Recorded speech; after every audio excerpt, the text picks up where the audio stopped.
खबर तह तक पर दिखाए जाने वाले सुपरहिट फिल्मों की कहानियों की श्रृंखला की नई कड़ी के रूप में मैं जिस फिल्म की कहानी को लेकर आप सबके समक्ष उपस्थित हुआ हूं, वह फिल्म है नीलकमल। यह फिल्म 1968 ईस्वी में रुपहले पर्दे पर आई थी और इस फिल्म के निर्देशक थे माहेश्वरी। इस फिल्म में मुख्य भूमिका निभाई थी राजकुमार, मनोज कुमार और वहीदा रहमान ने, जबकि खलनायिका की भूमिका में थी दुर्गा खोटे।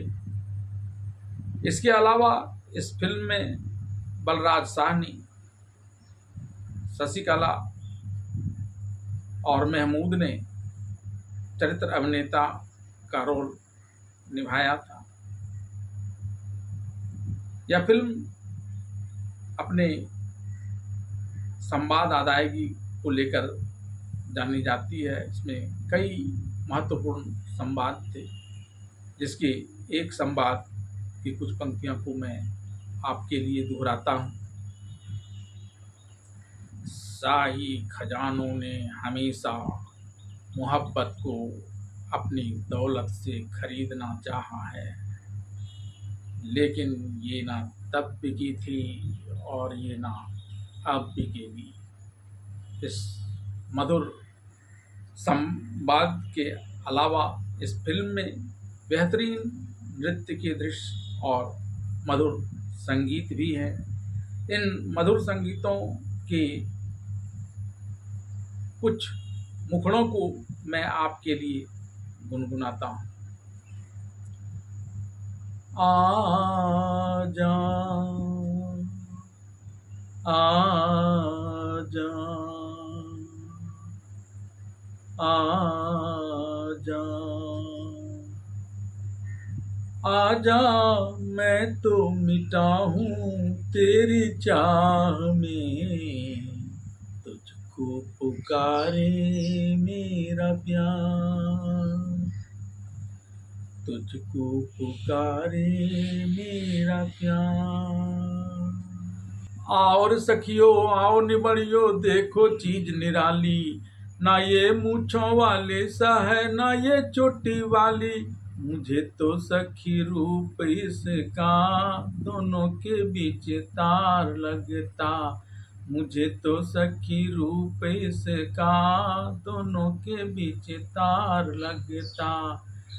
देश देश में तेरे खातिर वेटर बनकर घूमा, गा गा कर वो धूम मचाई सारा यूरोप घूमा, मुझे न दुत्कार गोरिये कि मैं तो तेरा यार लगता, मुझे न दुत्कार गोरिये कि मैं तो तेरा यार लगता।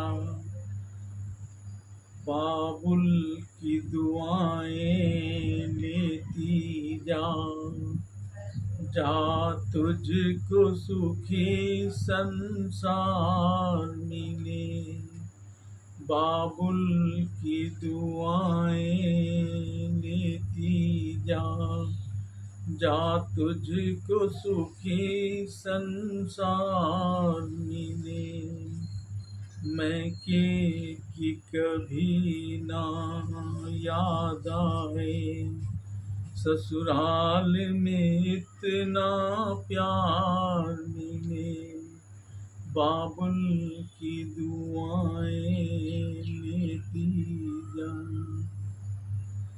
ये जिंदगी जो थी अब तक तेरी पनाहों में, ये जिंदगी जो थी अब तक तेरी पनाहों में, निकल पड़ी है अब अनार राहों में, ये जिंदगी जो थी अब तक तेरी पनाहों में।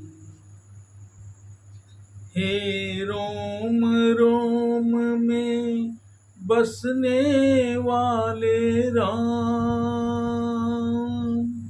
हे रोम रोम में बसने वाले राम, जगत के स्वामी है अंतर्यामी, मैं तुझसे क्या मांगू, मैं तुझसे क्या मांगू, हे रोम रोम में बसने वाले राम।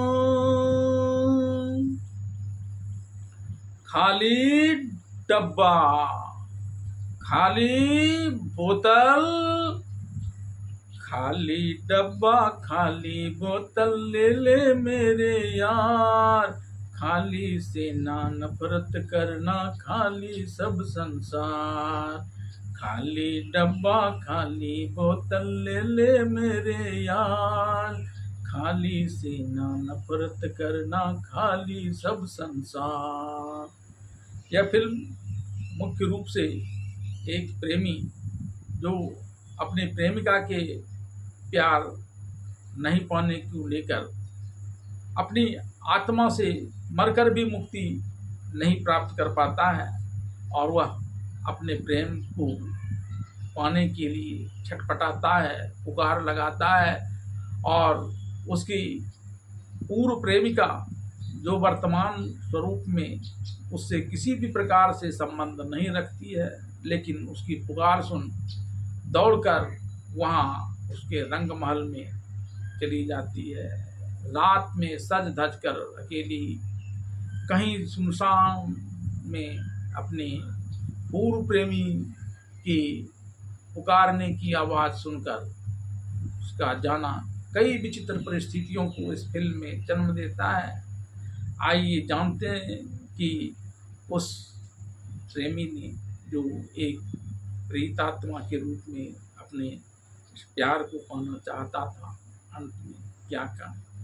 वैसे प्रेतात्मा और पुनर्जन्म जिसका इस कहानी फिल्म में वर्णन है, उसे लेकर कहा जाता है कि आप अगर इसे मानते हैं तो आपको इसके लिए किसी प्रमाण की ज़रूरत नहीं है, लेकिन अगर आप इसे नहीं मानते हैं तो दुनिया का तमाम प्रमाण आपके लिए नाकाफी सिद्ध होगा।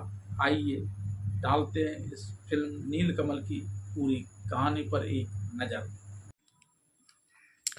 फिल्म नीलकमल की कहानी पुनर्जन्म की एक घटना से शुरू होती है, जिसमें एक दिन एक कलाकार चित्रसेन, जिसकी भूमिका राजकुमार ने निभाई है, का रंगमहल देखने उस राज्य का राजा, जिसकी भूमिका मुराद ने निभाई है, के आने से शुरू होती है। कलाकार की प्रतिपादित रंगमहल देख राजा मंत्रमुग्ध रह जाता है और कलाकार चित्रसेन से कुछ पुरस्कार मांगने के लिए कहता है। हालांकि पहले तो कलाकार चित्रसेन यह कहकर कुछ मांगने से इनकार कर देता है कि आपने मेरी कला की प्रशंसा की, एक कलाकार के लिए यही बहुत अधिक होता है। लेकिन जब राजा खुद को अधिराज बताते हैं और हर कुछ देने की बात करते हैं, तब कलाकार चित्रसेन अपने रंगशाला में मौजूद एक मूर्ति के चेहरे पर ढके हुए दुपट्टा को हटा देता है और खुद को बेहतर कलाकारी की प्रेरणा देने वाली राजकुमारी नीलकमल, जिसकी भूमिका वहीदा रहमान ने निभाई है, की मांग महाराज से करता है। महाराज कलाकार चित्रसेन की इस मांग को उसकी धृष्टता बताते हुए अपने दरबारियों को उसे अगले दिन अपने विशेष दरबार में हाजिर करने का आदेश देकर वापस दरबार लौट जाता है। दूसरे दिन राजा के विशेष दरबार में दरबारी कलाकार चित्रसेन को बेड़ियों में जकड़कर उपस्थित करते हैं। कलाकार चित्रसेन इसे लेकर राजा से प्रतिप्रश्न करता है कि कहाँ तो राजा अधिराज होने और इसे पुरस्कार स्वरूप कुछ भी दे देने की बात कर रहे थे, और कहाँ उन्होंने बेड़ियों में जकड़वा कर इसे इस प्रकार से दरबार में उपस्थित करवाया है। इस पर राजा उससे राजकुमारी नीलकमल को भूल जाने की बात करते हैं। तब कलाकार चित्रसेन कहता है कि वह उसकी प्रेरणा स्रोत है और उसके लिए ही इसने उस रंगमहल का निर्माण कराया है, ऐसे में वह कैसे उसे भूल जाए। तब इस बात को सुन राजा गुस्सा जाता है और दरबारी को उसे उस रंगमहल की दीवारों में ही चुनवा देने के लिए कहता है जिसे उसने अपने प्यार की निशानी के तौर पर बनवाया था। राजा के इस कठोर आदेश को सुनकर भी कलाकार चित्रसेन विचलित नहीं हुआ और कहा कि पूर्व में भी शहंशाहों की तलवारों ने प्यार पर प्रहार किया है, इसमें कितनी ही तलवारें टूटी, लेकिन प्रेम को कोई मार नहीं सका, दबा नहीं सका। प्रेम मरकर भी अमर होता है। इसके बाद सैनिक कलाकार चित्रसेन को उसके ही रंगमहल की दीवार में जिंदा चुन देता है। एक एक ईंट लगाकर उसके चारों तरफ दीवार खड़ी की जाती रही, लेकिन वह मगन होकर प्रेम गीत गाता रहा, विचलित हुए बिना अपने प्यार को अपने मंगूर संगीत की स्वर लहरियों से बुलाता रहा। अंत में जब वह दीवार पूरी तरह से चुन जाता है, तब भी वह अपनी प्रेमिका की पुकार में उसके द्वारा गाया जा रहा संगीत उस दीवार के अंदर ही गूंजता रह जाता है। इस बीच कई पीढ़ियां बीत जाती हैं। राजकुमारी नीलकमल का भी पुनर्जन्म सीता के रूप में होता है। इसकी भी भूमिका वहीदा रहमान ने ही निभाई है।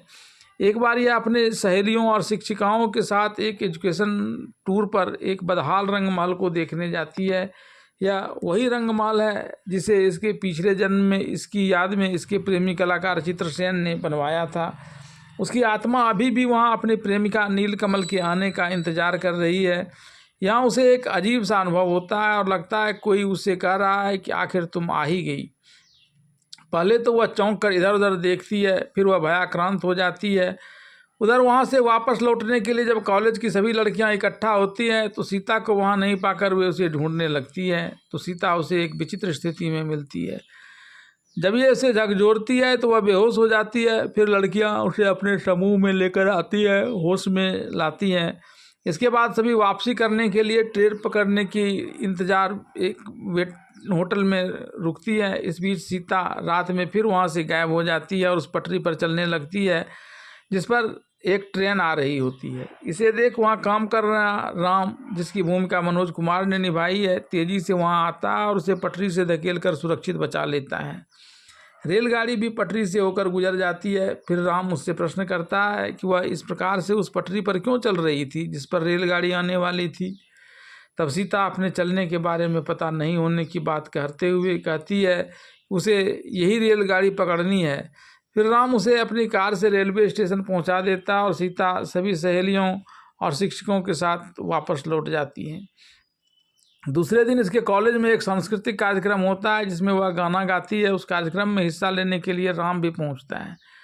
कॉलेज के हॉस्टल से सीता एक रात फिर गायब हो जाती है। हॉस्टल के डीन को उसे लेकर बहुत चिंता होती है। उसे आशंका होती है कि वह किसी लड़के से प्यार में यहाँ से भाग जाती है। ऐसे में वह दूसरे दिन सीता के पिता रायचंद्र, जिसकी भूमिका बलराज साहनी ने निभाई है, उन्हें अपने ऑफिस में बुलवाती है और यह कहते हुए सीता को कॉलेज से निकाल देती है कि इसका दूसरी लड़कियों पर गलत प्रभाव पड़ेगा। हालांकि सीता बार बार कहती है कि वह कहाँ जाती है, क्यों जाती है, इसके बारे में उसे कोई जानकारी नहीं है, लेकिन इसके बावजूद कॉलेज के प्रिंसिपल उसे कॉलेज से निकालने की अपनी बात पर अड़ी रहती है। उसके बाद उसके पिता रायचंद उसे लेकर अपनी हवेली में आ जाते हैं। इस बात को लेकर वे सीता पर काफ़ी गुस्सा करते हैं। यहाँ तक कि जब सीता खाना लेकर उसके पास आती है तो गुस्सा में वे 2 दिनों तक खाना भी नहीं खाते हैं। तब सीता उन्हें यहाँ तक कह देती है कि अगर आपको मेरी बातों पर यकीन नहीं हो रहा है तो फिर मुझे मार ही दीजिए। तब कहीं जाकर रायचंद का गुस्सा शांत होता है। फिर वह सीता को अपने दोस्त एक डॉक्टर के पास इलाज के लिए भेजता है। डॉक्टर भी पहले यही सोचता है कि वह किसी के प्यार में रात में भागने की हरकत करती है, लेकिन जब सीता बार बार इससे इनकार करती है तो डॉक्टर उससे कहता है कि तुम्हें कोई भी बीमारी नहीं है, सिर्फ कमजोरी है, ढंग से खाओ, सब कुछ ठीक हो जाएगा। इसके बाद वह सीता के साथ ही उसका घर आते हैं और अपने दोस्त रायचंद से मिलकर बताते हैं कि इसे कोई बीमारी नहीं है, बस सिर्फ रात में चलने की आदत है। ऐसे लोगों को नींद की अवस्था में चलने के दौरान वह क्या कुछ करता है इस बात की जानकारी नहीं पड़ती है, यहाँ तक कि वह किसी की हत्या भी कर सकता है। इस पर डॉक्टर कहता है कि जल्दी से इसकी शादी कर दीजिए, हो सकता है कि ससुराल में पति का प्यार पाने और फिर बच्चों के देखभाल में मग्न हो जाने के बाद इसकी नींद में चलने की यह बीमारी छूट जाएगी। अपने डॉक्टर दोस्त की बात मान रायचंद एक पंडित के पास जाता है। पंडित इसे सीता के योग्य एक बार राम का ठिकाना बताता है जो एक जमींदार का बेटा है। अपने पिता की मृत्यु के बाद अब वही सब कुछ संभाल रहा है। तब रायसेन अपनी बेटी की सगाई लेकर वहाँ जाते हैं। सगाई पक्की हो जाती है। फिर राम की शादी सीता के साथ बड़े ही धूमधाम से हो जाती है। रायचंद यहाँ सीता की होने वाली सास सीता को यह कहती है कि अब सीता को यहाँ प्यार मिल सकेगा। राम का ब्याह सीता से हो जाता है। भारी मन से रायचंद अपनी बेटी सीता को विदाई करते हुए कहते हैं कि तुम ऐसा कुछ नहीं करना जिससे लोगों को मेरी पगड़ी उछालने का मौका मिल जाए। राम के संग ब्याह कर सीता अपने ससुराल आती है। यहाँ इसका पति राम इससे बहुत प्यार करता है और यह भी राम से बहुत प्यार करती है। लेकिन एक दिन फिर रात में उसे अपने पूर्व जन्म के प्रेमी चित्रसेन के द्वारा बुलाए जाने की अनुभूति होती है और यह चुपचाप बिछावन से उठकर एक एक कदम चलती हुई झील के किनारे पहुंच जाती है। यहाँ पहुंचकर वह एक छोटी नाव में बैठ जाती है। यहाँ उसे ऐसा एहसास होता है कि इसका पूर्व प्रेमी चित्रसेन उसके साथ ही इस छोटी नाव में बैठा हुआ है। वह इससे कहता है कि मुझे मालूम था कि तुम आज मुझसे मिलने ज़रूर आओगी। फिर वह उसे बेतहा प्यार करने की बात करता है, लेकिन सीता साफ साफ शब्दों में उससे कहती है कि वह राम के अलावा और किसी से प्यार नहीं करती। फिर वह सीता को यह कहकर भावुक करने का प्रयास करता है कि वह उसके प्यार में मरकर भी मर न सका और यह जिंदा होकर भी इससे प्यार न कर सकी और किसी दूसरे से प्यार करने की बात करती है। इधर बिस्तर पर सीता को नहीं पाकर राम परेशान हो जाता है। तभी उसे सीता बाहर से आती हुई दिखाई पड़ती है। राम के काम पर चले जाने के बाद राम की बहन और सीता की ननद चंचल, जिसकी भूमिका शशिकला ने निभाई है, सीता के कमरे में आती है। यहाँ सीता के हाथों में एक अंगूठी देख वह सीता से यह अंगूठी उसके होने की बात बताती है। तब सीता कहती है कि यह अंगूठी उसके पति गिरधर ने इसे, जिसकी भूमिका महमूद ने निभाई है, मुंह दिखाई के तौर पर इसे दिए थे, लेकिन अगर वह इसे लेना चाहती है तो इसे ले सकती है। चंचल सीता से वह अंगूठी ले लेती है और फिर उस अंगूठी के साथ अपने पति गिरधर के पास आती है। चंचल गिरधर से उसकी अंगूठी को कहाँ रहने को लेकर सवाल करती है। तब गिरधर सारा मामला समझ जाता है। फिर वह उससे प्यार की बातें कर इधर उधर बहलाने लगता है और इसी क्रम में चंचल के पास रखी अंगूठी को निकालकर अपने पॉकेट में रख लेता है। चंचल जब उस अंगूठी को लेकर गिरधारी को ज़्यादा परेशान करने लगती है तब वह उस अंगूठी को उसे दे देता है। फिर सारे राज को भी खोल देता है कि अंगूठी उसने सीता को मुंह दिखाई दी थी, फिर तुम इसे वापस ले आई। अपना काम भी बन गया और सामान भी वापस आ गया। फिर दोनों के बीच नोक झोंक बढ़ते बढ़ते इस हद तक आ गई कि चंचल ने गिरधर को कामचोर कह दिया। इस बात से गिरधर के दिल को ठेस लगी और वह काम करने की बात कहकर घर से निकल गया। फिर खाली डब्बा खाली बोतल इकट्ठा कर बेचना शुरू कर दिया और वह भी अपने ससुराल वाली गली में ही। यह देखकर चंचल की माँ और उसकी सास ठकुराइन, जिसकी भूमिका ललिता पवार ने निभाई है, वह चंचल के पास आती है और उससे कहती है कि गिरधर को काम पर नहीं जाने दे, कम से कम जगहंसाई तो नहीं होगी। चंचल को जब भी मौका मिलता है वह कभी अपने माँ से तो कभी राम से अपनी भाभी सीता की शिकायत कर उसे परेशान करने में जुटी रहती है। एक दिन राम जब सीता के कमरे में जाता है तो वहाँ उसे बड़बड़ाते हुए पाता है कि उसके सिवा उसकी ज़िंदगी में कोई और नहीं है। इसे सुनकर राम एक मनोचिकित्सक से सीता की इस बीमारी को लेकर सवाल करता है। मनोचिकित्सक उसे बताता है कि यह बीमारी एक बारगी समाप्त नहीं होने वाली है, ऐसे में इस पर विशेष ध्यान देना जरूरी है। फिर वह राम से सीता को टूर पर ले जाने की स्थिति में हर वक्त इस पर किसी न किसी की नज़र रखने की बात बताता है। एक दिन जब राम रात में कुछ देर से आता है तो उसकी माँ ठकुराइन उससे पूछती है कि आज बहुत देर हो गई। इस पर राम कहता है कि टूर पर जाना है, उसका कार्यक्रम बनाने में देर हो गई। तब तक चंचल आ जाती है और सीता के वहाँ से बन ठन कर फिर किसी से मिलने जाने की बात करती है। तब राम सीता के गए रास्ते पर उसकी तलाश करते हुए उस झील के किनारे पहुंच जाता है, जहां सीता किसी अदृश्य प्रेमी से मानसिक वार्तालाप का आनंद लेते हुए अंत में बेहोश होकर नाव में पड़ जाती है। राम जब उसे होश में लाता है तो वह राम से ही प्रश्न करती है कि वह कहाँ है और यहाँ कैसे आई। फिर वह राम से पूछती है कि क्या उसने उसे यहाँ लाया है। इस पर राम झल्ला जाता है। सीता बार बार अपनी बेगुनाही और राम के अलावा किसी और से प्यार नहीं करने की बात करती है, लेकिन इस घटना का राम के ऊपर काफ़ी प्रभाव पड़ता है। वह सीता को लिए बिना ही टूर पर निकल जाता है। रास्ते में जब वह रेलगाड़ी में सफ़र कर रहा होता है तभी सीता की एक तस्वीर उसके पैरों के पास गिरती है। उसे लगता है कि सीता बार बार अपने निर्दोष होने की दुहाई देकर उसे भी अपने साथ लाने की याचना कर रही है। राम के टूर पर जाते ही राम की बहन चंचल और माँ ठकुराइन ने सारे नौकरों को भगा दिया। इसके बाद सीता को मलिन वस्त्र देकर उसे घर के सारे काम कराने की जिम्मेदारी इसके सर पर डाल दी। इसके बाद सीता घर में झाड़ू पोछा लगाने से लेकर बर्तन धोने, कपड़े साफ करने से लेकर खाना बनाने और खिलाने तक का हर काम करने लगी। एक दिन काम के बोझ तले दबी सीता को देखकर जब उसके नंदोई गिरधर ने इसके काम में हाथ बटाना चाहा तो उसकी पत्नी चंचल और सास ठकुराइन ने उसे भी घर से निकाल दिया। इसके बाद वह सीता को चरित्रहीन साबित कर यहाँ से भगाने में जुट गई। इस क्रम में सबसे पहले उसने उस पंडित के पास जाकर भला बुरा कहा जिसने इस ब्याह में मध्यस्थ की भूमिका निभाई थी। ठकुराइन ने उससे कहा कैसी चरित्रहीन लड़की से शादी करवा कर वह किस बात का बदला निकाल रहा है। हालांकि पंडित ने जोर देकर कहा कि सीता को मैंने बचपन से देखा है, वह ऐसी लड़की नहीं है। लेकिन ठकुराइन सीता के रात में बन ठन कर अपने प्रेमी से मिलने जाने की बात कहकर उसे ताना मारती है। तब वह पंडित जाकर सीता के पिता रायचंद्र पर अपनी भड़ास निकाल आता है कि उसने अपनी बेटी की नींद में चलने वाली बात इसे क्यों नहीं बताया। तब तक एक डॉक्टर वहां आ जाता है और कहता है कि उन्होंने ही रायचंद्र को किसी को यह बात बताने से मना किया था, ताकि धीरे धीरे सारी बातें ठीक हो जाने पर उसके चरित्र पर कोई प्रभाव नहीं पड़े। सारी बातों को सुन सीता का पिता रायचंद्र अपनी बेटी सीता के घर आकर उसके सास को समझाने का प्रयास करता है। यहाँ सीता की दशा देख वह विचलित हो जाता है। फिर वह सीता को पवित्र बताते हुए समझन से कहता है कि दरअसल सीता को रात में नींद में चलने की एक बीमारी है। इसके बारे में मैं आप लोगों को बता नहीं सका, यह मुझसे बड़ी भूल हो गई। इस पर ठकुराइन उससे खपा हो उसे खूब भला बुरा कहते हुए बेइज्जत कर अपने घर से भगा देती है। हालांकि रायचंद्र सीता को इस दुर्दशा में छोड़ने की जगह अपने साथ ले जाना चाहते हैं, लेकिन सीता यह कहकर कि मैं डोली पर चलकर यहाँ आई हूँ, अब यहाँ से मेरी अर्थी ही निकलेगी, और पिता के संग जाने से इनकार कर देती है। दूसरी तरफ टूर की समाप्ति के पश्चात जब राम अपने घर आता है और नौकरों के सामान उठाकर अपने कमरे में रखने के लिए आवाज़ लगाता है तो वहाँ उसे कोई नौकर नहीं दिखता है। फिर वह मलिष्ठ वस्त्रों में पोछा लगा रहे सीता को नौकरानी समझकर डांटता है, लेकिन जब वह सीता के इस रूप में देखता है तो काफ़ी भाव विवल हो जाता है। इसे देख सीता वहाँ से भागकर अपने कक्ष में आकर दरवाज़ा को बंद कर लेती है। राम दरवाज़ा खुलवाकर अंदर आता है और सीता से इन सारी बातों को जानना चाहता है, लेकिन सीता उसे कुछ नहीं बताती है। तब वह सीता को पकड़कर अपनी माँ के पास लाता है और कहता है कि इससे बेहतर है कि तुम दोनों माँ बेटी मिलकर इसका गला घोंट दो। मैंने तो उसे इलाज कराने के लिए यहाँ छोड़ा था और तुम लोगों ने इसकी यह हालत कर दी। नौकरों को यहाँ से क्यों हटाया?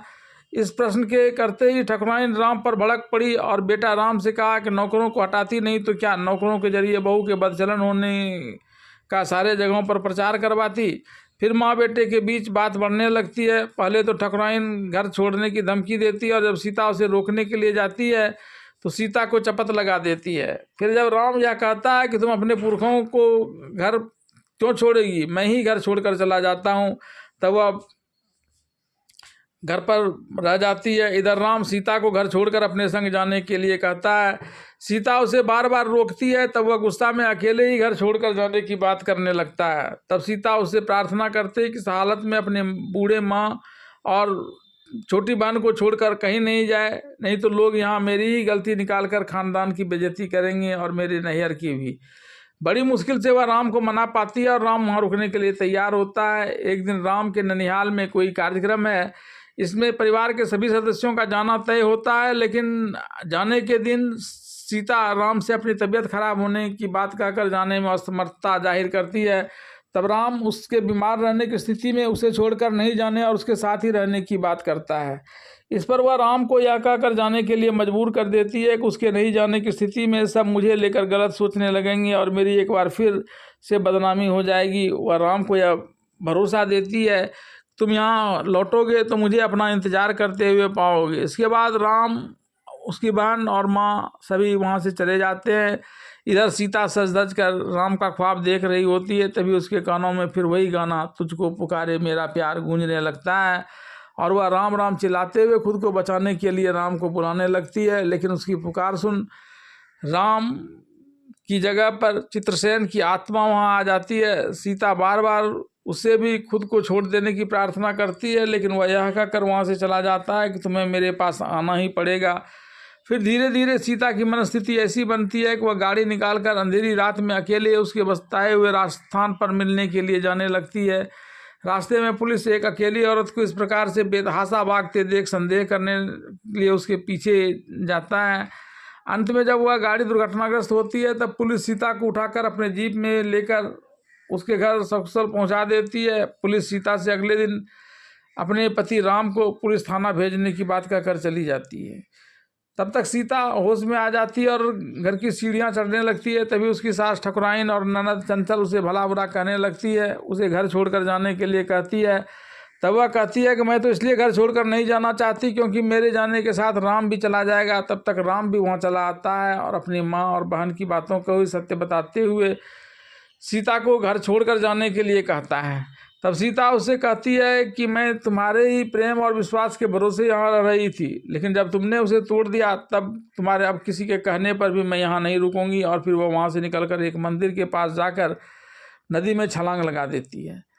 बेटी के इस प्रकार गायब हो जाने की बात सुनकर सीता का पिता रायचंद्र अपने समधन से मिलने आता है और उसे कहता है कि उसकी बेटी उसे देरी आ जाए, वह उसे लेकर चला जाएगा और कभी इस दरवाजे पर नहीं आएगा। इस पर ठकुराइन एक बार फिर से उसे बेइज्जत कर घर से निकाल देती है। हालांकि वह यह कहकर कि अगर वह बदचलन होती तो इतने सारे संताप झेल कर यहाँ आपके घर में पड़ी नहीं रहती। फिर रायचंद्र वहाँ से अपने जमाता राम के पास आता है। हालांकि राम सीता के बारे में पहले कुछ सुनने के लिए तैयार नहीं है, लेकिन वह कहता है कि मेरी बात तो आज तुम्हें सुननी ही पड़ेगी। फिर वह बताता है कि मेरी गलती थी कि मैंने अपनी बेटी के नींद में चलने के बारे में तुम लोगों को नहीं बताया। बचपन में एक बार वह कॉलेज में जब एक टूर पर गई थी तो वहाँ ऐसी बदहवासी की हालत में एक ट्रेन के सामने पड़ गई थी। तब उसकी जान लगभग जाने ही वाली थी कि तभी एक युवक ने आकर उसे बचा लिया। आज मैं उस युवक को खोजता हूँ। अगर वह उस दिन उसने इसे नहीं बचाया होता तो कम से कम मेरी बेटी के इज्जत का जनाजा तो इस तरह से नहीं निकलता। राम अपने ससुर रायचंद्र की आवाज़ सुनकर सोचने के लिए विवश हो जाता है। वहीं दूसरी तरफ सीता जब होश में आती है तो अपने आप को अपने पिताजी के दोस्त पुजारी के आश्रम में पाती है। पुजारी उसे समझाते हुए कहते हैं कि आत्मा हत्या करना महापाप है। तब वह खुद के बदचलन होकर जीवित नहीं रहने की बात करती है। इस पर पंडित जी उसे बताते हैं कि वह माँ बनने वाली है।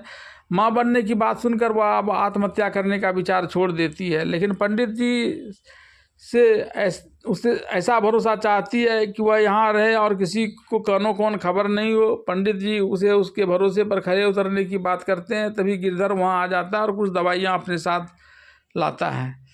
गिरधर को देख सीता घबरा जाती है, लेकिन पंडित जी उसे आश्वस्त करते हैं कि सज्जन ने ही तुम्हें नदी के किनारे बेहोश अवस्था से उठाकर यहाँ तक लाया है। इसके बाद गिरधर करता है कि उसे पहले ही से इस षड्यंत्र की आशंका थी। अब देखिए मैं क्या क्या खेल खेलता हूँ।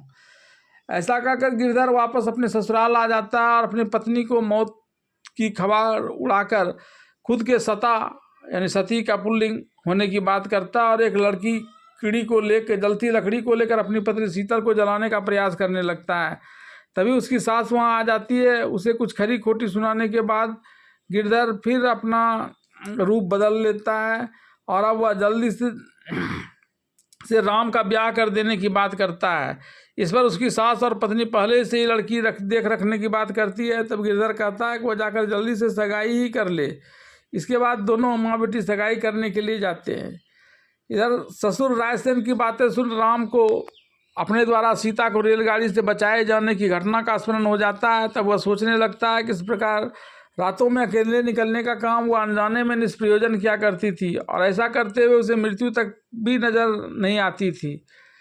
इसी प्रकार सोचते हुए जब वह घर आता है तो घर में सीता के पड़े हुए कंगन को देखकर उसे उठा लेता है और सीता की यादों में खो जाता है। तब गिरधर उस कंगन को अपवित्र बताता है और उसे बदचलन औरत का कंगन होने की बात कहकर जो रात में सज धज कर अपने प्रेमी से मिलने जाया करती थी, इस कंगन को राम से छीन कर नदी में फेंकने का प्रयास करता है और इस प्रयास में राम उसे जोरदार चांटा मारकर गिरा देता है। तब गिरधर कहता है कैसा कर वह उसकी परीक्षा ले रहा था, सीता के बारे में उसके क्या विचार हैं। फिर वह अपनी पत्नी और सास के द्वारा अपनी शादी के लिए लड़की के साथ सगाई करने के प्रस्ताव लेकर जाने की बात बताता है। तब राम ऐसे किसी भी शादी से इनकार करता है और कहता है कि पता नहीं उसकी सीता इस समय कहाँ होगी और किस हालत में होगी। तभी उसे मंदिर से सीता के स्वर में एक भजन के बोल सुनाई पड़ते हैं। वह वहाँ जाने के लिए दौड़ पड़ता है। जब वह वहाँ जाता है तो सीता को राम की भक्ति में लीन पाता है। जैसे ही भजन खत्म होता है राम सीता के पास आकर उसे अपनी गलती माफ़ कर देने और उसके संग जाने की बात करता है, लेकिन सीता पिछली बातों को याद कर वापस लौटने से इनकार कर वहीं पर बेहोश हो जाती है। तब राम उसे उठाकर ले जाने लगता है। इसे देख मंदिर का पुजारी उससे कहता है कि एक बार तुम लोगों ने सीता को ले जाकर उसके साथ बहुत बुरा किया, लेकिन अगर इस बार सीता को ले जाकर ऐसा कुछ करोगे तो भगवान भी तुम लोगों को माफ़ नहीं करेगा। तब ऐसा न करने का वचन देकर राम सीता को लेकर अपने घर जाता है। यहाँ उसकी और बहन और फिर माँ फिर से सीता को कुलक्षणी कहते हुए उसे इस घर से निकाल देने की बात करता है। तब राम यह कहते हुए कि मैं बूढ़ी माँ को घर से नहीं निकाल सकता हूँ, खुद को वह सीता के साथ चला जाता है। इसके बाद गिरधर भी अपनी पत्नी चंचल को लेकर वहाँ से निकल जाता है। राम जब रेलगाड़ी से सीता के साथ दूसरी जगह जाने के लिए जा रहा होता है तब चित्रकूट स्टेशन पर सीता गाड़ी की चेन पुलिंग कर उतर कर रंगमाल में पहुंच जाती है। इधर गार्ड द्वारा यह पूछने पर कि यह चेन किसने खींचा, राम की नींद टूटती है तो वह सीता को नहीं पाता है। फिर वह भी रेलगाड़ी से उतरकर उस खंडर की में सीता को खोजने चला जाता है। इससे पहले कि राम इस खंडर में आए, कलाकार चित्रसेन की आत्मा सामने आती है और सीता यानी पूर्व जन्म की राजकुमारी नीलकमल अपने पुराने दिनों की याद में खो जाते हैं। किस प्रकार से होली के दिन उन दोनों लोगों ने काफ़ी मस्ती की थी और दोनों एक दूसरे को प्यार के रंगों में डुबा गए थे और जल्द ही शादी करने वाले थे। इस पर सीता जो पूर्व जन्म की नीलकमल थी वह कलाकार चित्रसेन की आत्मा से कहती अगर तुमने मुझे मिलने की बात कहकर मेरे साथ दगाबाजी की। इस पर चित्रसेन उसके पिता के द्वारा पुरस्कार दिए जाने की बात करता है। तब सीता उससे कहती है कि तुम सिर्फ मुझसे प्यार नहीं करते, पुरस्कार के लोभ में तुम मुझसे नहीं मिले। फिर वह बताती है कि उसे नाना के यहाँ भेज दिया गया और जब वापस लौटी तो उसे पता चला कि अब तुम इस राज्य में नहीं रहते, किसी दूसरे राज्य में चले गए हो। इस पर चित्रसेन कहता है कि तुम्हें किसी ने यह नहीं बताया कि मेरे साथ क्या हुआ था। पुरस्कार की बात करने पर जब मैं तुम्हें मांगा तो राजा ने मुझे तुम्हारी मूर्ति के सामने इस रंगमाल में जिंदा चुनवा दिया। इस पर सीता जो पूर्व जन्म में राजकुमारी नीलकमल थी उसने कहा कि अगर मेरे बलिदान देने से तुम्हें मुक्ति मिलती है तो मैं अपना बलिदान देने के लिए तैयार हूँ। इस पर चित्रसेन कहता है कि प्यार बलिदान नहीं लेता, उसकी खुशी तो इस बात में है कि उसकी प्रेमिका खुश रहे। अभी यह दोनों इस प्रकार की बातें कर ही रहे थे कि तभी राम वहाँ आता दिखाई पड़ता है और वह वहाँ देखता है कि सीता बेहोश पड़ी हुई है। राम एक एक कर सामने के पत्थर टूट रहे हैं, मूर्तियाँ टूट रही हैं। तभी वहाँ पर हथकड़ी और कुछ अस्थियाँ कंकाल दिखाई पड़ते हैं। तब राम को इस बात का एहसास होता है कि सीता कोई ऐसी वैसी लड़की नहीं है बल्कि यह एक अच्छे खानदान की लड़की है। फिर सीता को ऐसी कोई अदृश्य शक्ति जबरन रात में कहीं जाने के लिए बाध्य करती थी। तब राम सीता के साथ वापस अपने घर चला आता है और फिर राम अपने ससुर रायचंद्र को सारी बातों की जानकारी देता है और अपनी माँ के साथ गिरधर और बहन को वापस लाने के लिए चल देता है। इस प्रकार से सब एक बार फिर से खुशियों के साथ मिलकर आपस में रहने लगते हैं और फिल्म नीलकमल की कहानी यहीं समाप्त हो जाती है।